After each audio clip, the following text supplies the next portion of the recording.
You're listening to the Lone Star Plate Podcast with your host, Patrick Scott Armstrong. Hey, y'all, and welcome to another episode of the Lone Star Plate Podcast. I'm your host, Patrick Scott Armstrong. As you've already heard from Austin music legend Bob Schneider, who does our podcast intro. That is his voice, that sweet, buttery voice. Yeah, it sounds like me. It's not me. Okay, maybe it doesn't sound like me. I wish it sounded like me. But anyway, let's jump into this episode. We have a wonderful guest. Jackson Kelly is his name. This is his second time on the podcast. He was on previously last year in the spring, I believe. He moved to Hollywood during the pandemic when all the classes went virtual. And he got a couple role in some commercials and some other projects. And I just thought that was such a fascinating story. So we spoke. Lo and behold, this young man has just, bam. I mean, what he's doing is absolutely incredible. I'm just going to say it. He's sort of co-starring in the show Lucky Hank with Bob Odenkirk. Yes, that Bob Odenkirk from Better Call Saul and Breaking Bad. Yeah, his new show, Lucky Hank, which produced by Peter Farrelly. You may remember the Farrelly brothers making Dumb and Dumber. There's Something About Mary, Kingpin. And as of late, Peter Farrelly has ventured as a solo director, directing the Oscar winner, The Green Book, and most recently, The Greatest Beer Run Ever that came out on Apple Plus with Zac Efron. So here's a sneak peek of Jackson Kelly and Lucky Hank. The president could sense the arrival of his chief of staff from the slight breeze the door makes when opened. And the president wished he would knock. And the chief of staff thought, I'm not the kind of guy who knocks and waits. And the president thinks, I wish he would wait. But the chief of staff ignores this. Cheese, American and feta, tuna, vodka from my office, olives, dried berries. Let's stop you there. Any comments? I loved it. That's one. I loved it. How about any constructive criticisms? Going once, twice, moving on. I mean, you could say something. I've given you my thoughts before. Just have a glance at your last story or the one before that. Okay, Jen, do you want to It might read? spark some discussion if you offered something out loud. I don't think so. It could. So aside from that project, which we get into more in this episode, he also starred in a Oscar-nominated short. That's right. It was nominated for an Oscar this year. It's called My Year of Dicks. Great title. My Year of Dicks. He goes into more detail of what that project started as and where it ended up. And of course, what a beautiful journey that film went on. And he's absolutely wonderful. It's a hilarious, but also sort of very profound journey. And the short is available online. So we'll have links to all of this down below. Lucky Hank, My Year of Dick, so you can check out his project. So here's a quick sneak peek of that project as well.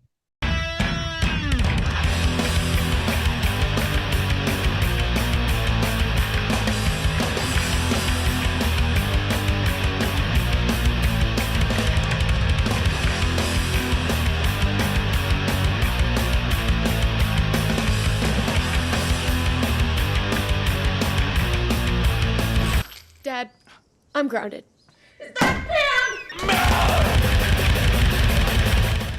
And his third latest project that he's got coming out, he will be co-starring in a remake of Witch Mountain. I almost said Blair Witch Mountain. I'm gonna die out here. That's not it.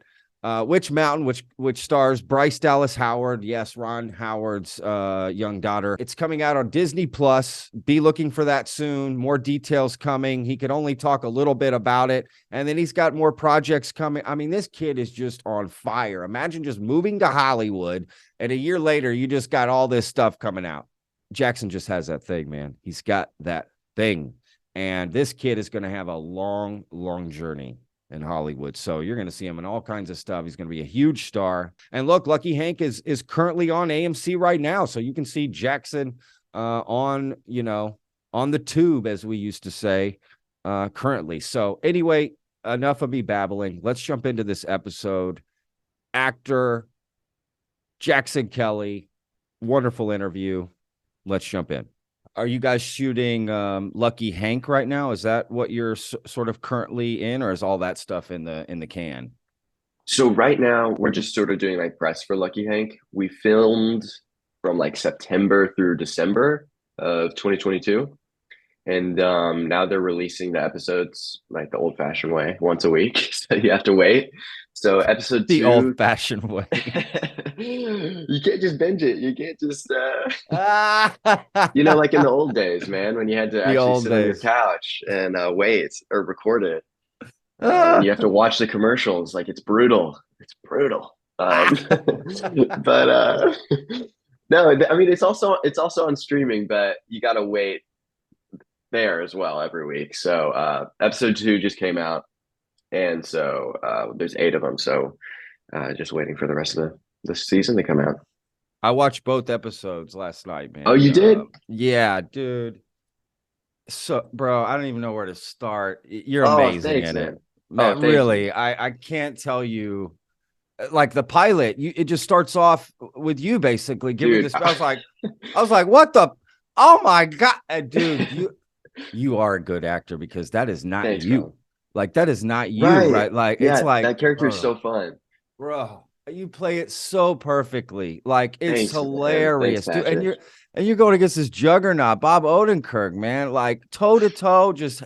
Dude. I mean, bro, great job. Tell me about really. it, man.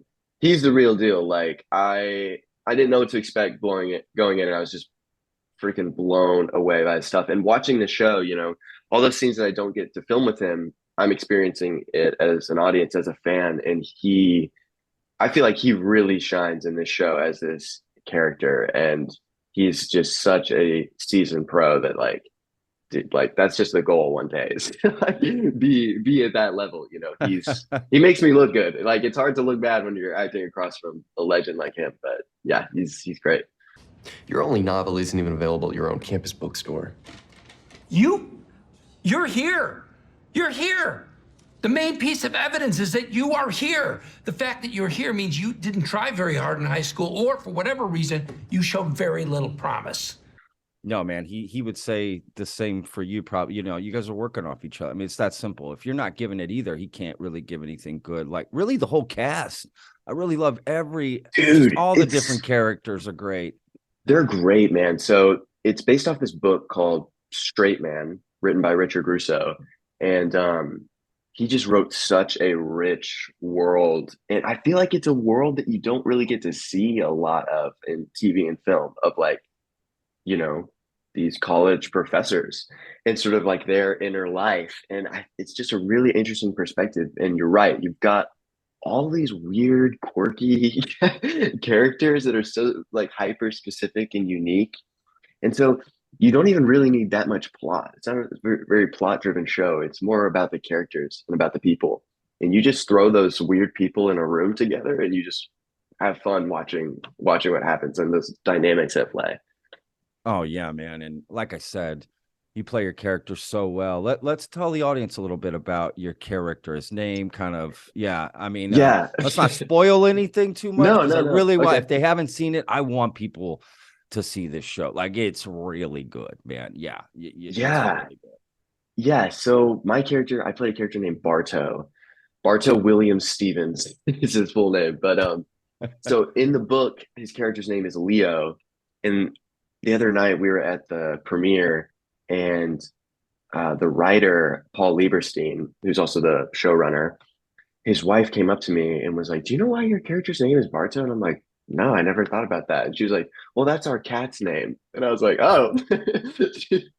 And so they decided to name the character after their cat, because I'd never heard that name, Barto. Me neither. I've never heard that name. I like it. It's kind of cool. It fits your character perfect. Like, he would have a name Of like course. so pretentious like that. You know what I mean?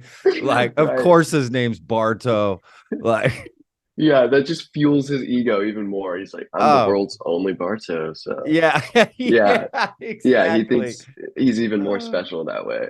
But yeah, totally. that's a huge part of this character of what you're tapping into is like he's definitely a product of how his parents raised him to where he feels so special and so unique and so just important that he's able to like put himself above others because he's had his head pumped full of all this juice, like he's like the only child who everything he did was, put on the fridge and praised and it's gold and, you know, one like I like to think that he just like has a bunch of participation trophies all over his room. That's what I was gonna say. Yeah. Exactly. That's funny. Maybe if you spent more time on your writing than fighting with your teachers, your stories wouldn't suck so bad.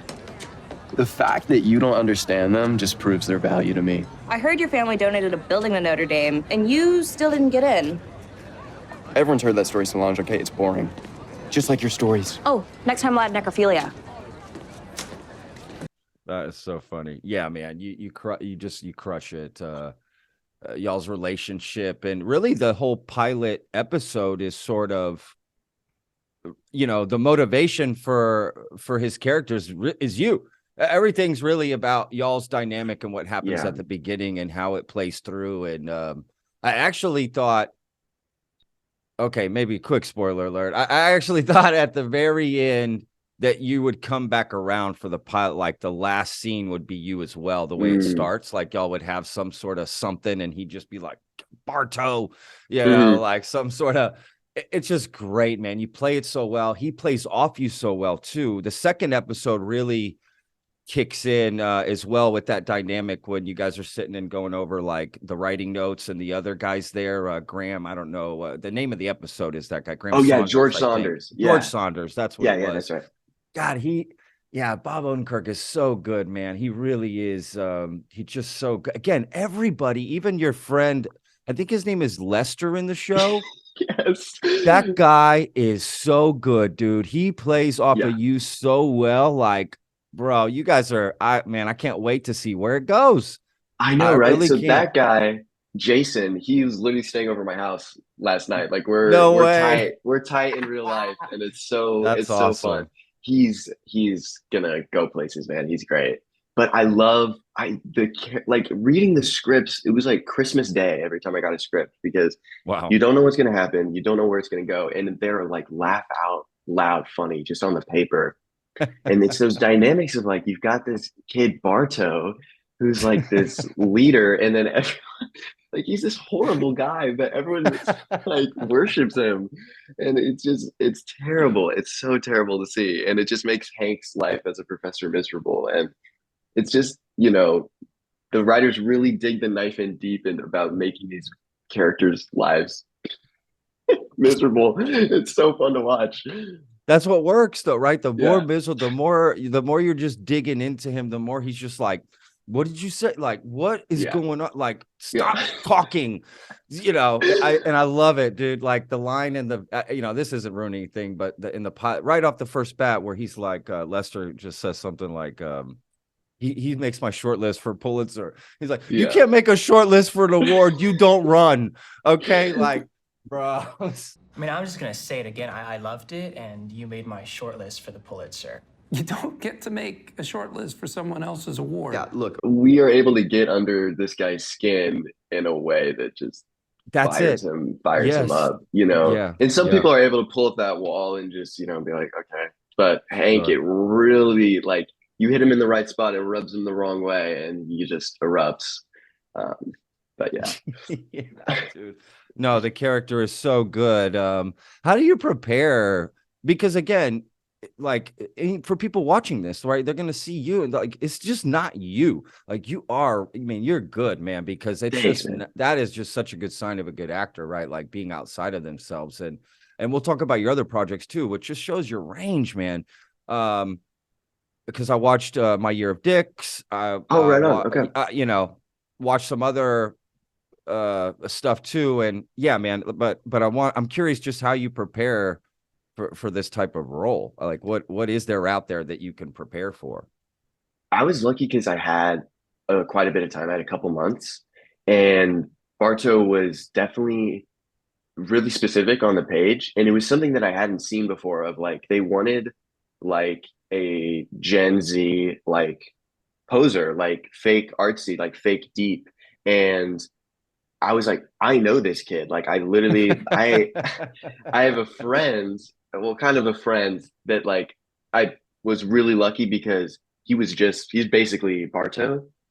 Um, and I really based it off of him. So like how he talks in like this slower, like deeper voice, like yeah, like where in like he's just like pretends to be this starving, tortured artist, and it's like um really pretentious. And like I had a friend like that, so that helps. But then also I'd never been to college, and so I enrolled myself in a community college out here in California, Pasadena City College, and I started taking writing classes at the college just to see, okay, what are college kids actually writing? How do they communicate in class? What are the teachers like? And I'd go to these classes as Barto and like I would write short stories and then read them to the class.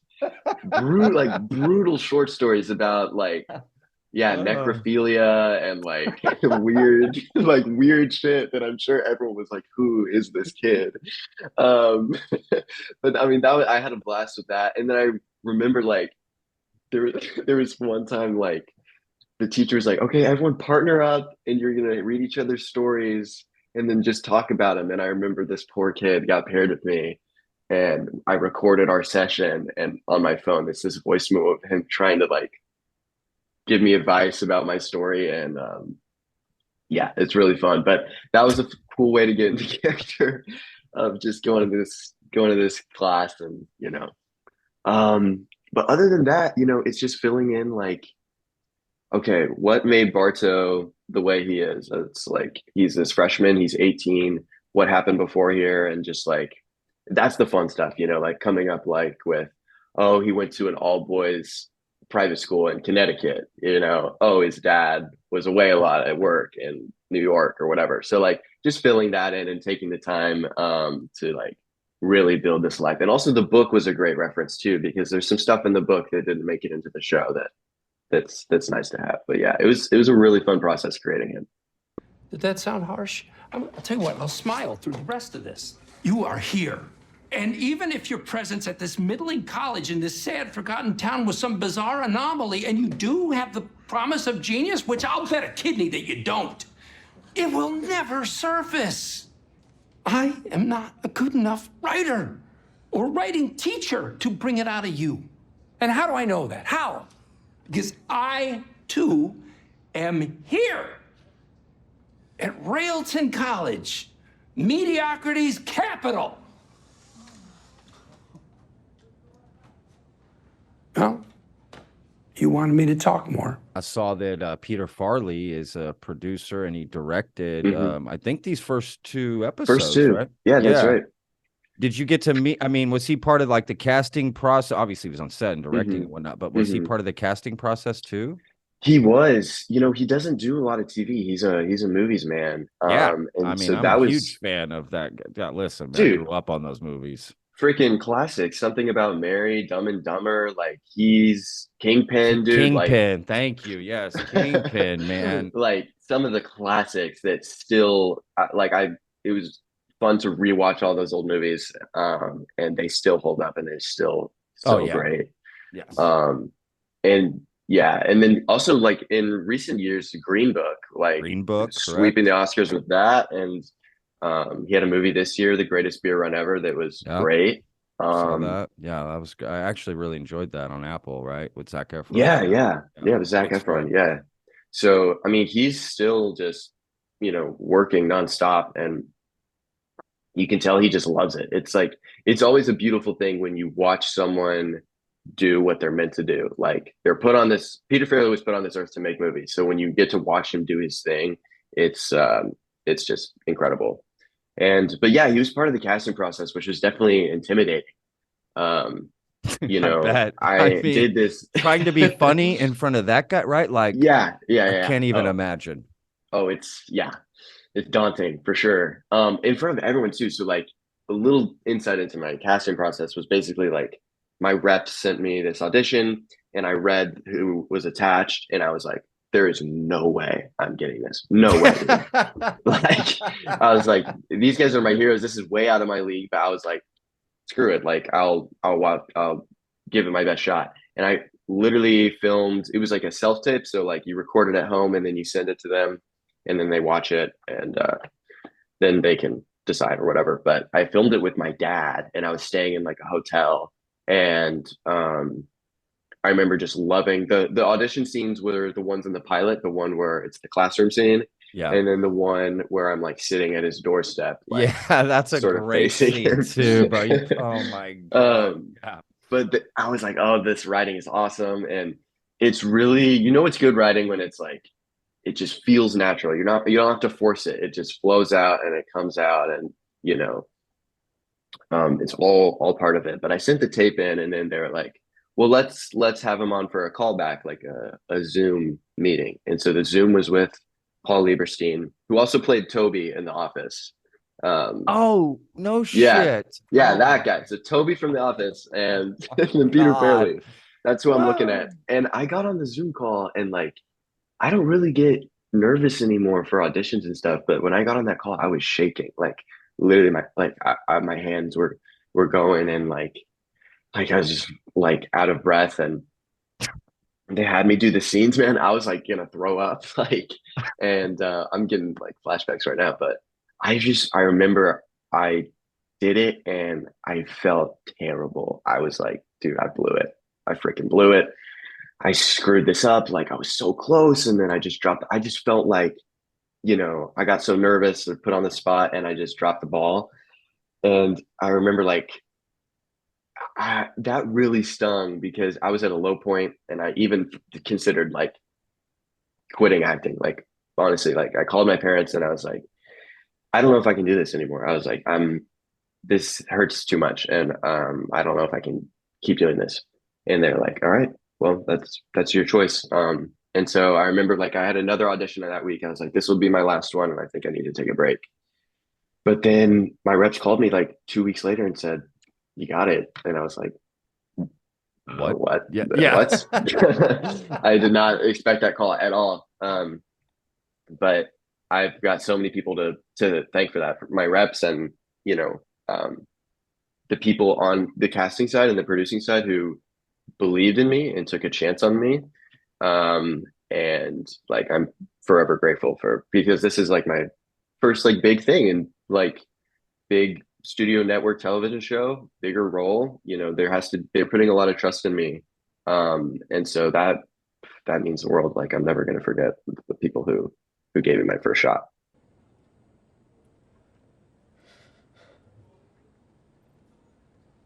Barto? I don't think you understand how hurtful what you said was. I was uncareful with my words.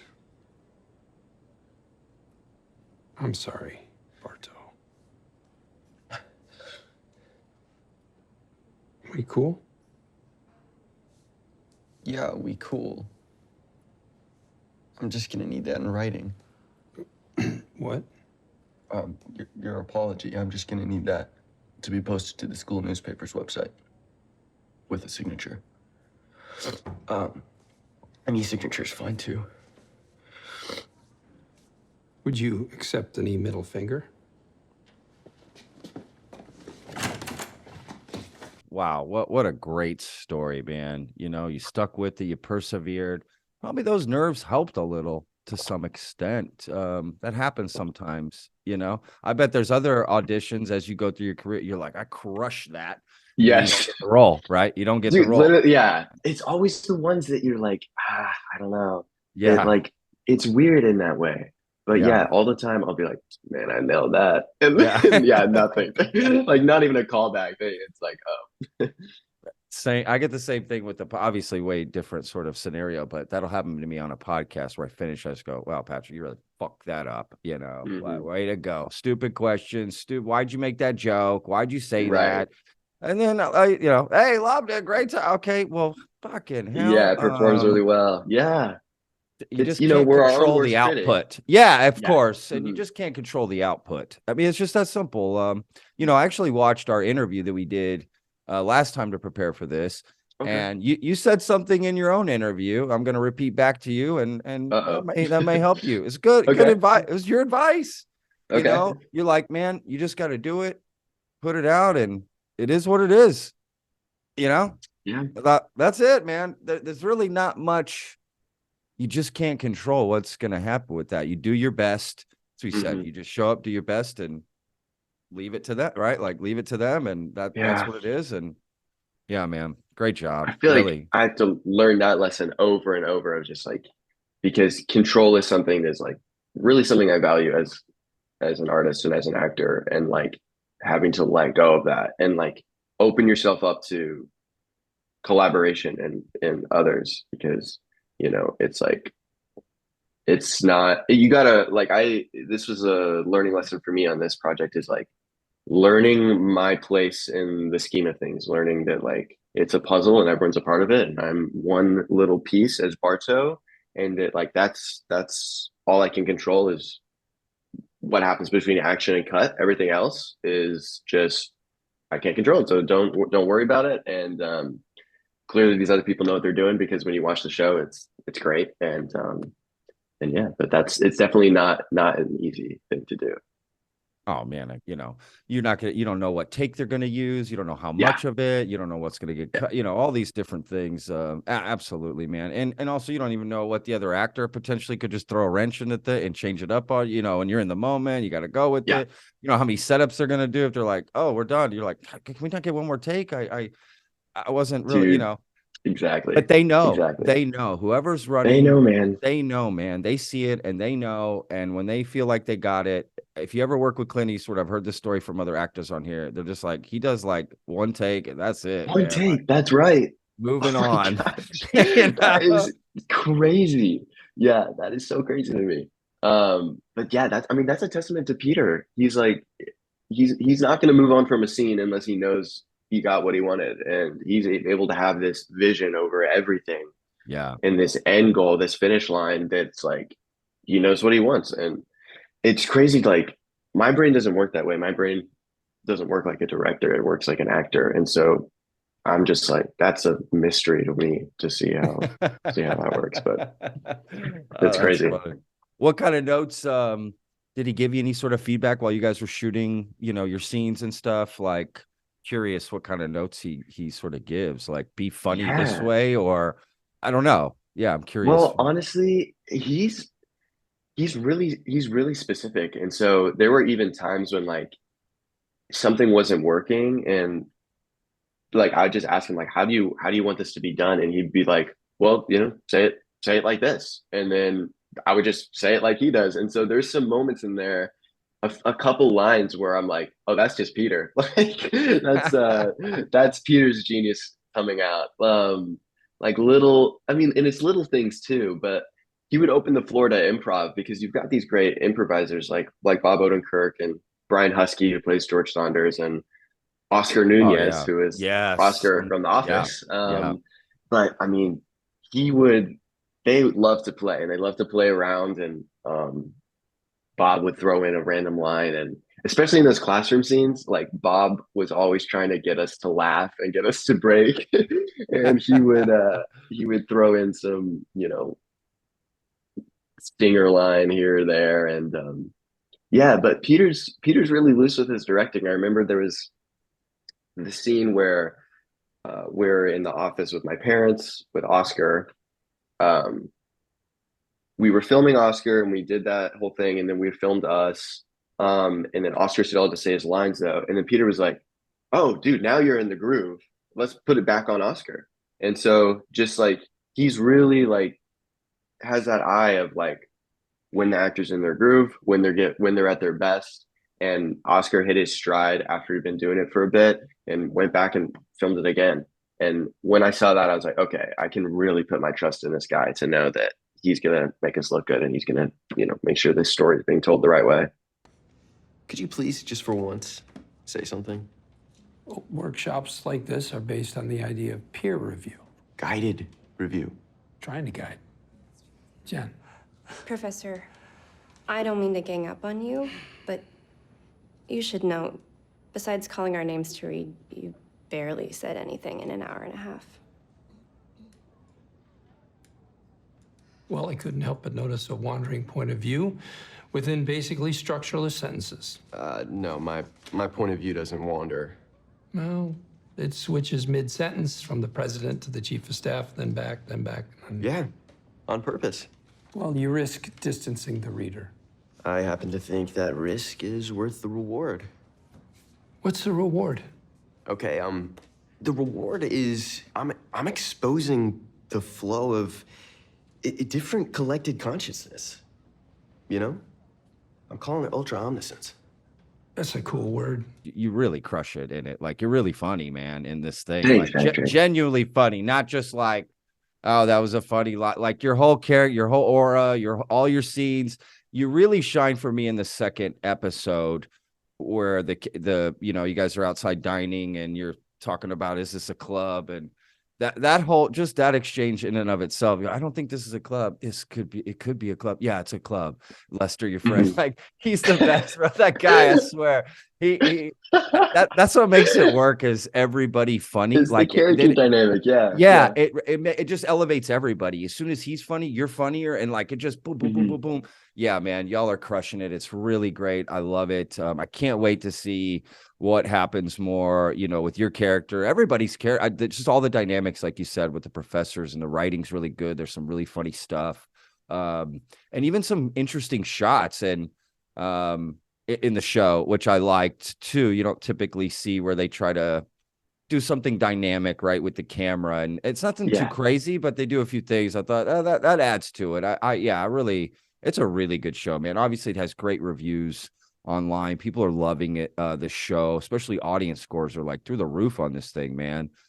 So that must be just super exciting. Yeah, especially because it's not like, I feel like a lot of TV now is based on like previous IP of, a character or a superhero or a world or whatever. And this is something that's like, you've got the book, but it doesn't even have the same title, and it's not sticking to the book. We're using that world, but it's something that is really fresh and new, and it's like it's like a little small world. You're just in this classroom with these teachers and these kids, and that's where we're staying. We're not going to the moon. There's no aliens. It's like funny. it's like this little small contained world that I think is fresh, because I've just noticed that everything's trying to one up itself, and like we're here on planet Earth and exploring that, and it's a beautiful thing. Did you get all the scripts for the entire season, or did those just come to you? Oh yeah, we got I think I just got the first episode and didn't know where it was going to go, and then I read the book, but then it was like every few weeks we get the next episode, and so yeah, I don't even think the writers knew where it was headed. They were just like, we filmed the pilot, and then they got to know us as people and as our characters, and then they just went to town, like having fun, like leaning into everyone's strengths. Yeah, exactly. Smart. Like, what relationships are going to be fun to explore? Yeah. What would be how would the audience enjoy, seeing Hank do this or whatever? And and then hopefully, I mean, fingers crossed that we get a season 2 and we get to explore, even more of that. Oh my God, that would be a shame if this does not get a season. I know, right?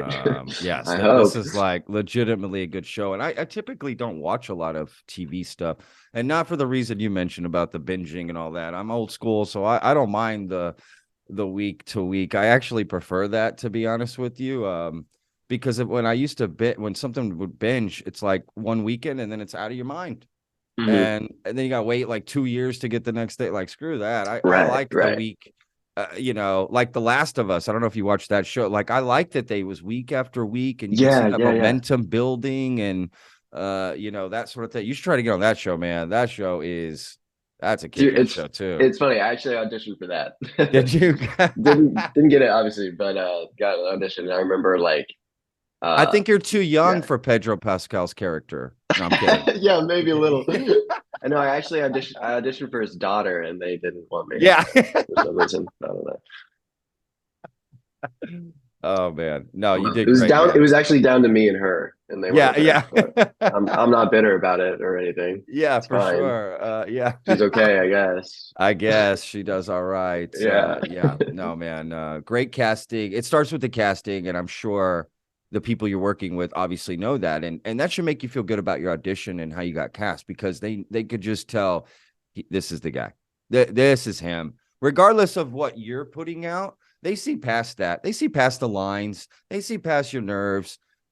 You know what I mean? They've been doing this too long. They see past all that, and they can see who you are and how you're going to fit. And they just, you killed it. They killed it. Yeah, man. Much props again to you for this whole thing. Yeah, this is amazing. Yeah, it's a tough show to cast because you've got all these, it's a whole ensemble of characters, but I can't see any other actor playing any of the characters. They all really shine in their roles. And we shot it in Vancouver, and a lot of those actors are just Vancouver locals that we're now bringing onto screen. That it's like really cool that they're it's not just that whole A-list cast. We're bringing fresh faces to the screen, which is awesome. You'll know when true excellence presents itself because the mediocre will be in confederacy against that person. I'm paraphrasing the Confederacy of Dunces to make a point about excellence.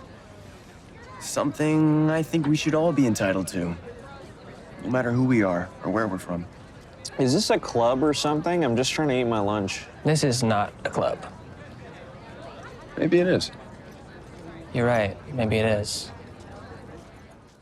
I do want to jump into, well, this is quite a transition. My Year of Dicks. My Year of Dicks, yeah. Yeah, man. That again, this shows your range. Why don't you tell people a little bit about this? It's a short film that was nominated for an Oscar this year, man. So yeah, I don't have a hat on, but my hat's off to you for that. Thanks, Patrick. That's already you're an Oscar-nominated shit. I mean, what the dude? Okay, so that project is. I'm glad you're bringing that one up because that is a project based in Texas roots.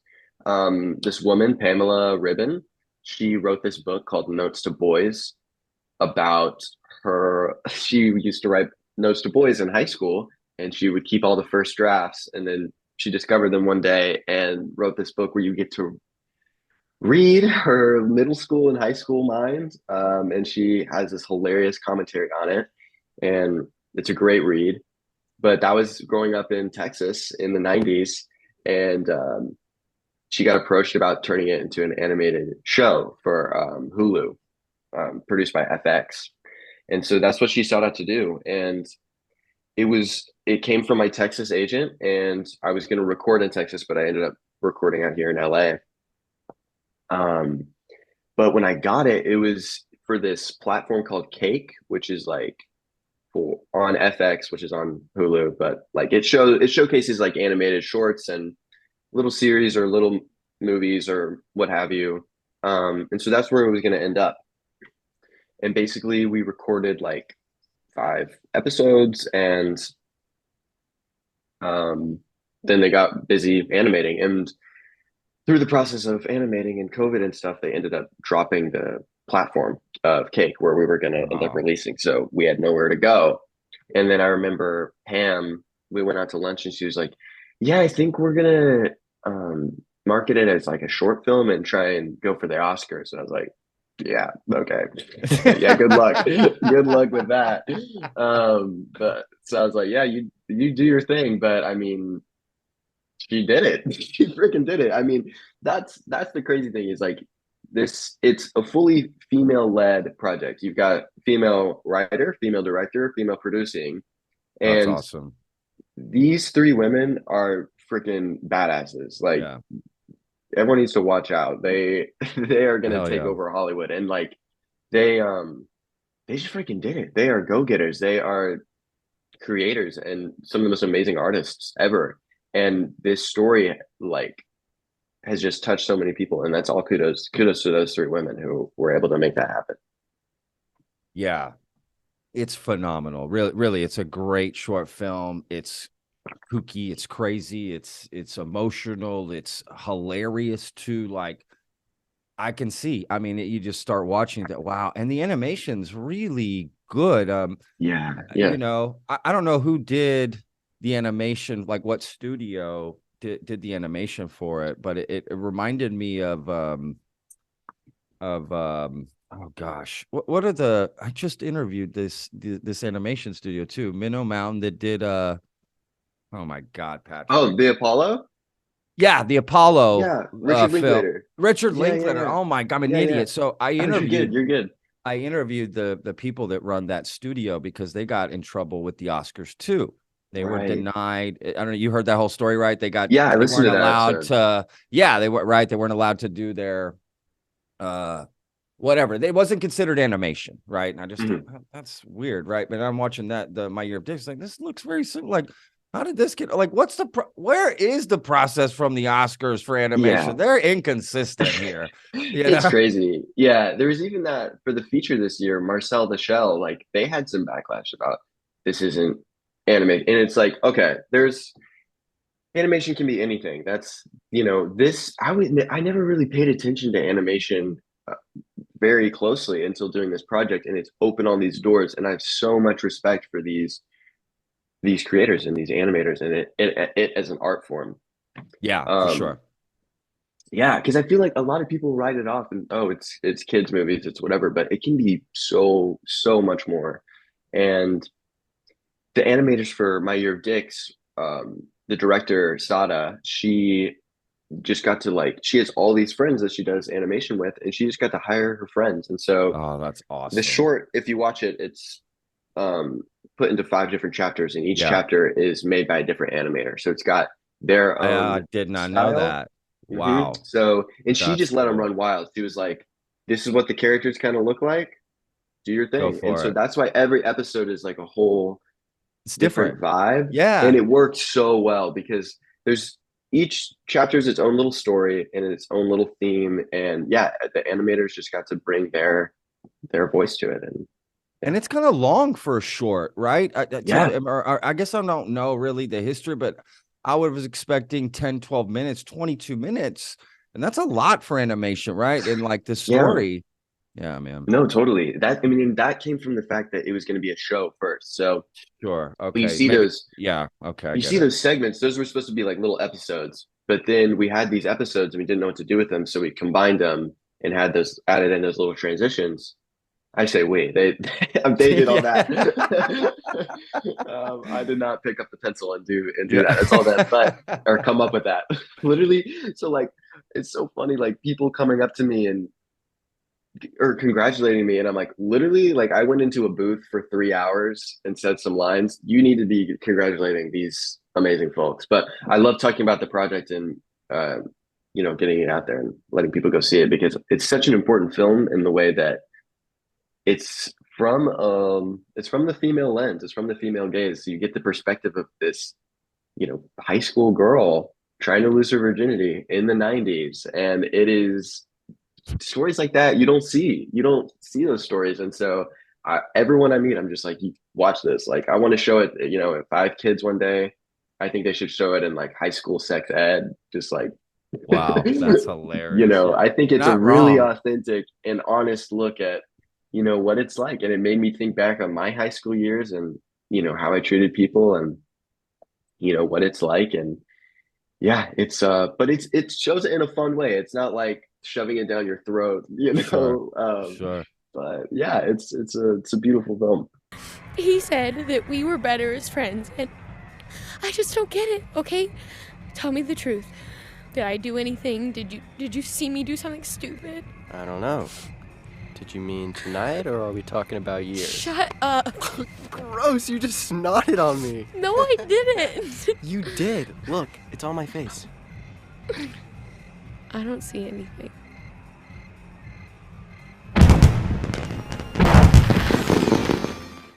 Oh, yeah. I mean, I went to high school in the 90s. I graduated in 98. So for me, it's like literally right in my time period.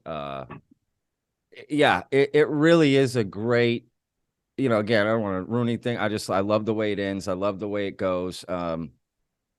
it's just you do a great job. Everyone does a great job in that. Like animation is this interesting because you can tell the story so differently, right? What you can show with animation, right? You can really bring out what's in the head onto the screen, right? And on film, I mean, you can't really do that, right? Unless you get super creative and get CGI, all this stuff.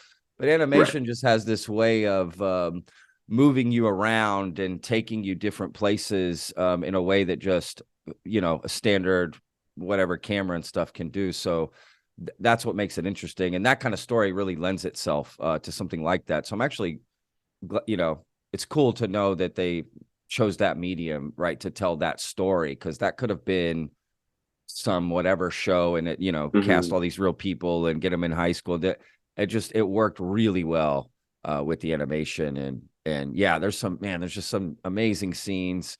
I got to be honest, I got a little uncomfortable a few times. I'm just like, oh, these are kids. I don't like this. I don't, oh my God. Okay. They're doing things. I don't know. Should I be watching this? Like, I don't know, and honestly, art like that, right? That's kind of confronting you and pushing you and, I'm in it for the ride. Fuck it. I'll take it. I'll go with it. And I don't mind art like that pushes me and makes me a little uncomfortable. But when it's done, wow, that was great. Right. Yeah. So yeah. Congrats to these women. Like you said, we need more stories like that. Happy to hear more people getting opportunities who haven't gotten opportunities. All about that. So that's awesome, man. And glad that you were there to support. And man, you're on a run here.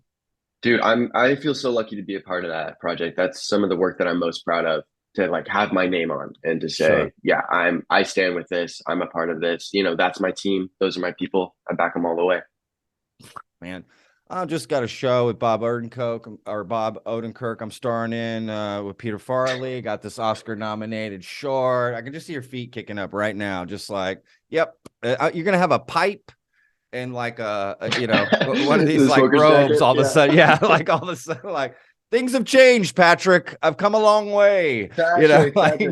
Well, look, man, that's why like I want you to know, like, when you first reached out for me to come on your show, it was such a big deal to me, and it meant so much that, like, I mean, I'm still not anybody. Like, I'm not anyone special or anything like that. But for you to reach out and say, like, hey, I want to talk to you about your thing, that meant the world to me. When I just feel like, that was just so special. And so, like, I want to, like, for you to be there from the start and, just like give me a voice and give me a platform and want to talk to me, that means so much. And like, just love your show and like love you guys and like for giving me that chance. It means so much. Good.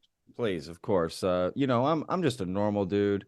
For me, it's just about talking to fun people. I don't really care so much what they've accomplished.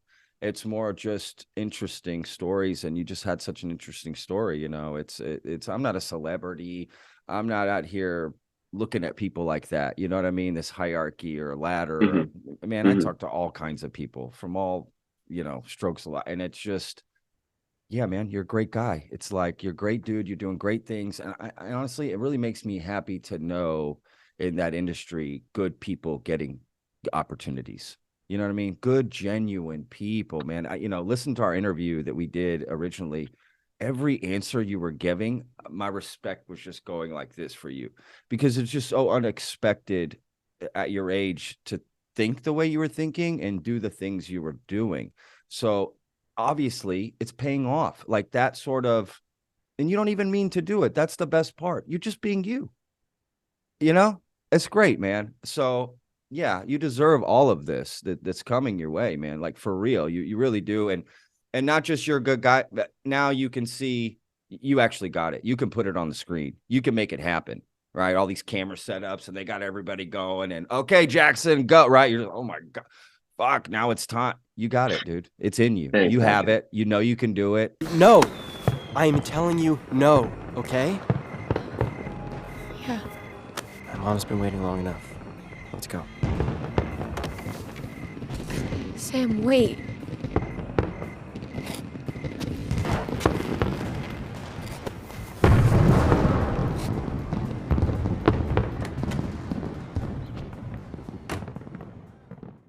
I won't take up too much more time, man, but I know you got this other project, right, that you shot, this pilot. I mean, again, it's just a waterfall here of amazing things. It's called Witch Mountain, right, on Disney. It's going to come out on DisneyPlus. DisneyPlus, that's right, man. Yeah, so it's based off the old IP, right, of just all of the They're doing something new with it, though. So that it originally was a book from the 1960s, and then they came out with a movie in the 70s, and then I think a sequel in the 70s, then one in the 80s, and then one in like 2009 with The Rock. I saw that one. I remember watching that one. I remember that one as a kid. Like, I think I had it on like a DVD player in my car, or like in a little, watching on the screen. Like, all right, shut up, kids, watch this. But they're doing something new with it though, which I'm not going to say what it is, but because it'll spoil things. But it's definitely something new, and I think with the modern technology, we're able to tell that story in a way that is on a grander scale that you haven't seen before. And obviously, I don't know if it's gonna come to fruition. We just shot the pilot and we're waiting to hear back, but fingers crossed on that. You feel good about everything you did on it and everything? We had some great people working on it, and Disney knows what they're doing, so but full trust in them. I think they've got a track record. I'm not too sure. A couple good things. But if they see something good in it, they see a potential, that's awesome. But if they are like, this isn't for us, then that's also the right decision. You just got to trust that whatever happens is the right thing to do, and just keep going. How was it working with saw Dallas Bryce Howard is in it? Yeah, so I don't have any scenes with her in that, but I did get to meet her, and she is just like who you want to be your mom. Like, she just comes up and gives you a hug and is like, have you eaten today? And you're like, yeah. That's hilarious. And, like, makes you feel all warm and fuzzy. And yeah, she's a beautiful human. Oh man, I have a quick story about her. So I used to live up in Philly, and I wasn't necessarily wanted to be an actor, but I was just like, what's it like to be on a movie set? So my cousin and I, we just got in a couple movies, like as extras, just, whatever. I don't know how we did it. And one of them was famously M. Night Shyamalan. It shoots all his films right there in, Pennsylvania, specifically Philadelphia. Oh, wow. And so I was in Lady in the Water. She was in that movie. So I remember being on set. She had done The Village first with M. Night, and that was like her big break. And she crushed. That's such a great movie. She crushed in that role. And so I remember being on the set of Lady in the Water. But at the time, it's all secretive. So I had no idea what was going on. I'm there. I see the sets. I see everything. I'm just like, what is this movie? Because I'm not getting a script, right. So I'm just, we're all curious what is happening. And I remember her coming out in like this crazy outfit, all this, I was just like, what is this movie? I remember her being so nice. She was just like you said, she was the nicest person on the planet, really, genuinely. And to us as extras, we're nobodies, hanging out there. And she was just so sweet and so nice. And I'll never forget that. That was just fun to be on a movie set, to be honest with you. At that time, M. Night was a hero of mine. Signs. Signs is still, it's in my top 5 movies of all time. Wow. I love Signs. That is a fucking great movie. And man, she's just such a sweet person. And I saw that you were out, thought, oh, that's cool. And her career is obviously doing well. She's done great things. I'm really happy for that. Yeah, right. She's crushing it. Listen, you're gonna have a big do you remember what scenes you are in that movie? I want to like fast forward and like look for you. Dude, I'm only my back is in it. I spent a week on the movie, and only thing that ended up in the final cut is like this party scene. It's raining. It's like halfway through the movie, and I can tell it's me, but no one else. I remember being like, that's me. Yeah, I was like, that's me. Oh, you see my whole body and everything. Like I'm walking up the stairs, but my face never shows up. Well, do you have anything? I mean, I don't want to anything you can't talk about publicly, but before we go here, like anything else you have coming out, or you've done? Jesus Christ, listen to me. Man. Like, you've already shared enough here. Those are the things I'm most excited about. Yeah, just the more episodes of Lucky Hank. They come out on AMC Plus on streaming on Thursdays and on cable TV on AMC on Sundays. And there's 8 episodes. First 2 are out now. I don't know when this will air, but yeah, check the show out. Go check out My Year of Dicks on Hulu, and hopefully we can talk about Witch Mountain next year. if that goes. There we go. Absolutely. Yeah. Oh man, I can't imagine that they don't grab that. To be honest with you, it's just such a good. That's what I'm saying. IP. Yeah, man, for sure. I'm excited to see because I read a little bit about. I think it was in Variety. A little bit about your character and sort of what it's supposed to mean and whatnot, and it all sounds great. It just sounds it sounds exciting. And My Year of Dicks, you can actually watch it on the website too. The full they have full short on there as well. So for people that don't have Hulu or whatever, watch this short. It is well worth watching. Like it's you can see why this thing got nominated for an Oscar for sure, man. So, man, yeah, Jackson, my best to you, man. Thank you for Patrick, pulling it together after an all-nighter over here. It won't be the last, right? Like, enjoy life, man. You're young, enjoy it. Just don't let it get in the way of your work. Of course, I'm sure you know that. That's not the story I want to read. Is that sort of thing. You just tumble down, right? Some crazy. You're just not that kind of guy, man. Like, I could just. Dude, I'm a grandpa. I just sit at home and watch documentaries. I really do not have an exciting life at all. Can't wait for everything. Please check out Lucky Hank. You said AMC, right? AMC, yeah. Be good, brother. We'll talk soon. All right. All right, see you, man. Bye. Peace. Okay, responding to each other's thoughts, it's not a mistake. It certainly was. Let's put aside the multiple points of view and the wandering tense and the conversations that seem to happen via telepathy, and even put aside the chief of staff's necrophilia. Okay, well then there's no story. Do you know what I mean when I say distance the reader? Of course I do, but that's my choice to make. As it is every writer's, as it was Chaucer's choice. Who's writing, I actually find really distancing. Yeah, well, less so, because he was writing in Middle English, and it's a tricky thing comparing yourself to Chaucer. Yeah. We don't know that I'm not the next Chaucer. We do know. All due respect, you would not know. All due respect, a cat would know. All right, guys, hope you enjoyed that episode with Jackson Kelly. Be prepared. Our next episode is going to be with Bob Schneider. Yes, the man who does our intro and outro to the show, Austin music legend. I would probably call him a distant friend in the sense that we're sort of professional friends, I guess I'd say. It's not like we hang out and drink beers. One, I don't drink beers, and two, he's sober, so I'm not sure why I said that, but you know what I mean. Great guy. I can't say enough about Bob. He's such a wonderful person in the industry. He's always willing to help out and just always be there, and he always just says, hey, I always say, Bob, you want to do this? Sure. He's not an overtly, emotional guy, at least through email or text. That's the funny thing. But when you get him talking, he's my favorite person to talk to. I got to say that. He's just so much fun to talk to. And instead of just going down this crazy rant that Bob and I usually go down in our shows where it could get out of hand, some might say, I decided to take his most popular album called Lonely Land.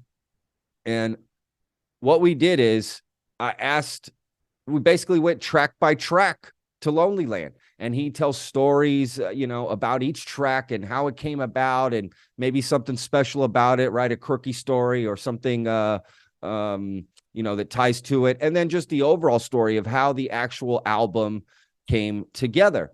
So it's and how the album was received and that sort of thing. It's a wonderful episode. This is a format we're going to use moving forward for other musicians, and Bob was sort of the guinea pig, and he was game to do it. I could tell he was really into it and telling these stories, even when he would say, well, I don't really have a story for that. Next thing you know, he's telling this amazing story. So he's just dropping amazing story after amazing story. I was enthralled. I almost forgot that we were recording a podcast because I was really just enthralled with that interview. And of course, Bob famously dated Sandra Bullock in the late 90s. And as I've known Bob for 5 years, and we've had several conversations. And something I've never asked him about, not not that I don't care. I kind of don't care. I mean, that's his love life, right? I don't really get into people's love lives really unless they bring it up. It's just not really my thing, you know? So, but this is the first time he's really talked about this that I've seen, to be honest with you, in any interviews he's done. So, you know, new things you've never heard from Bob. And if you're a big Bob fan, you know, that's a big deal, right? To hear some sort of new information or new stories. And maybe you have heard some of these. But anyway, it's a phenomenal story. Great. Cannot wait for y'all to hear it. So Lonely Land with Bob Schneider. That's the next episode coming out. And as always, thank you so much for listening and watching. We really do appreciate it. Can't do it without you. And of course, don't forget, we'll put all the links to Jackson Kelly's shows, interviews, everything you need for that guy to stay and follow him. Don't forget Lucky Hank on AMC. Check it out. It comes out on Hulu too. I think they got the pilot episode on YouTube you can watch for free. I mean, you can't miss it. It's a phenomenal show. It's absolutely hilarious. And Jackson is hilarious, man. That guy is so good. He really is just hilarious. So anyway, thank y'all so much for watching. We'll see you next time. Lone Star Plate. I'm Patrick Scott Armstrong. Stay Lone Star. Peace. You've been listening to the Lone Star Plate podcast with your host, Patrick Scott Armstrong. For more info, go to lonestarplate.show.